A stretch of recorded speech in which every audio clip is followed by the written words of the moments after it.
This is the Versatility V-neck top.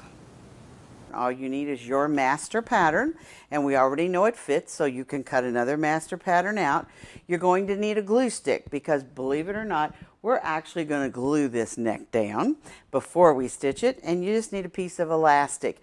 I like 3/4 inch wide elastic, but that choice is up to you. I think 3/4 inch wide elastic is a little bit easier to work with.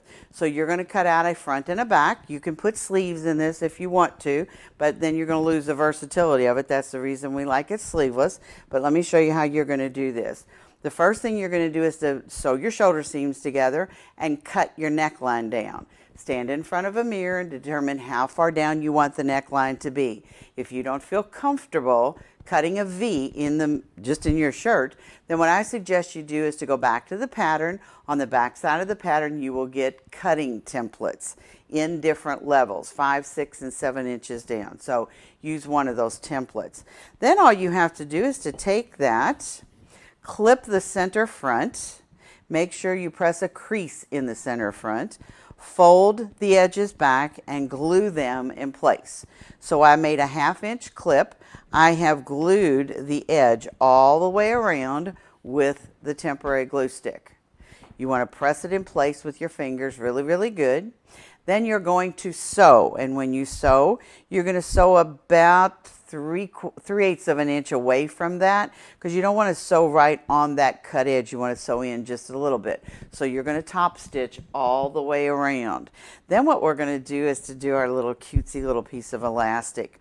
So when you sew the elastic on, you want to make sure you have a handle, because if you started sewing your elastic right there, then you would be in trouble because you wouldn't have anything to hold on to. So you want to take your elastic, make sure you have something to hang on to, set your machine on a zigzag stitch and a longer than normal stitch length. So my machine, I sew at 2.5, so on this one, I would probably sew at 4.0. So it's just a little longer stitch length. So what I'm going to do is I'm going to stretch this as much as I possibly can, as hard as I can while I zigzag, and when I let it go, that's what you're going to have, is that cute little gather in the front. Now be careful how far down you gather it. This is really only detail. This is not anything to bring the shirt up or alter the front or anything like that. You really just want this as detail. So a couple of inches is plenty. If you wanted, if you keep going down further, you're going to start pulling lines, and that's not what you're after. You're after for the detail. So once we have done this, then what we're going to do is to make ties.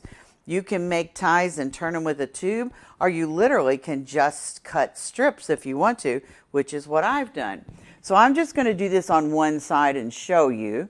I can take this tie and tie it at the shoulder like this, and I have one look. Let me cut some of this off because these are kind of long. So I have one look tied like that, and I could move it halfway down, and I have a different look. Pull the shoulder back out. Isn't that cute? All right.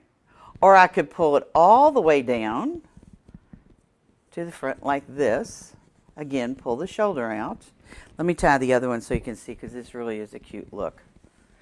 Very retro look. Everything is retro now. So this is a very retro look. And you accomplish this by ties. That's all you've done, is to have tied it. Now the best part about this is, if you want to go back to the different look, all you have to do is to untie it. But is that a cute look or what? Let me straighten this out. Easy. I hope you enjoyed the video. Now it's time to check out the website. Everything is on there. You can purchase the pattern, the book, all the notions I talked about. You can join the Fit Club and check out the classes where I'm teaching. And be sure to follow me on Facebook.